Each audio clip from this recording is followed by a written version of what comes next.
Hi అండి, మేమంతా ఫ్యామిలీతో కలిసి మారేడుమిల్లి ట్రిప్కి అయితే వెళ్తున్నామండి.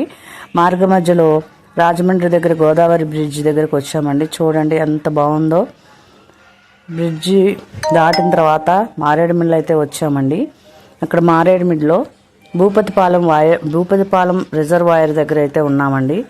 అక్కడ చాలా బాగా ఉందండి, ప్రశాంతంగా ఉంది. పిల్లలు అయితే చాలా బాగా ఎంజాయ్ చేశారు.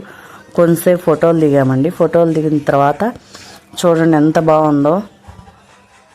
వ్యూ అయితే చాలా బాగుందండి, చాలా చాలా బాగుంది. అక్కడి నుంచి మారేడుమిల్లి అయితే వచ్చేసాం. ఇక్కడ రెస్టారెంట్, బ్యాంబూ రెస్టారెంట్ ఉంది. అక్కడ అందరం లంచ్ చేసుకొని బయటకు వచ్చినప్పుడు ఇక్కడ చూడండి చాలా చాలా వాతావరణం చాలా బాగుంది. ఇక్కడైతే మనకి బ్యాంబూ చికెన్ స్పెషల్ అంటండి. మనం ఆర్డర్ ఇవ్వగానే వెంటనే అప్పటికప్పుడు చికెన్ కట్టెల పొయ్యి మీద కాల్చి మనకు చికెన్ పలావ్ ఇస్తున్నారు. అక్కడి నుంచి మేమైతే బయలుదేరి చావడికోట సన్ రైజ్ వ్యూ పాయింట్కి అయితే వచ్చామండి. మేము వచ్చేసరికి కొంచెం లేట్ అయిందండి. వ్యూ చాలా బాగుంది. అయినా సరే పొగమంచు, కొండల నడుమ కొండలు బాగా ఉన్నాయండి.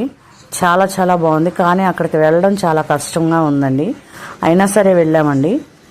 చాలాసేపు అయితే కూర్చున్నాం. చాలాసేపు కూర్చున్న తర్వాత సన్ రైజ్ కోసం అందరూ వెయిటింగ్. మేము కూడా అలాగే చాలాసేపు కూర్చొని ఆ ప్రకృతిని ఆస్వాదిస్తూ ఉన్నాము. పిల్లలు కూడా చాలా బాగా ఎంజాయ్ చేశారు. మేము అలా కూర్చొని చూస్తూ మేఘాలు అలా చూస్తూ ఉండిపోయామండి. మేఘాలు అయితే చాలా బాగా వచ్చాయి. కొండ పక్కన కొండ చాలా చాలా బాగుందండి. అలా చూస్తూ కూర్చున్నంతసేపు కూర్చున్నామండి. ఇంతలో చాలా వెహికల్స్ అయితే వచ్చాయి. బాగా జనం, క్రౌడ్ ఎక్కువగా ఉంది. ఇంతలోనే సన్ రైజ్ అవుతుందండి.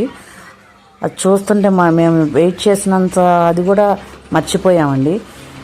అక్కడి నుంచి బయలుదేరి దుంపవలస వాటర్ ఫాల్స్కి వచ్చాం. అక్కడ మా పిల్లలు చాలా బాగా ఎంజాయ్ చేశారు. మీకు కనుక మా వీడియో నచ్చితే లైక్, షేర్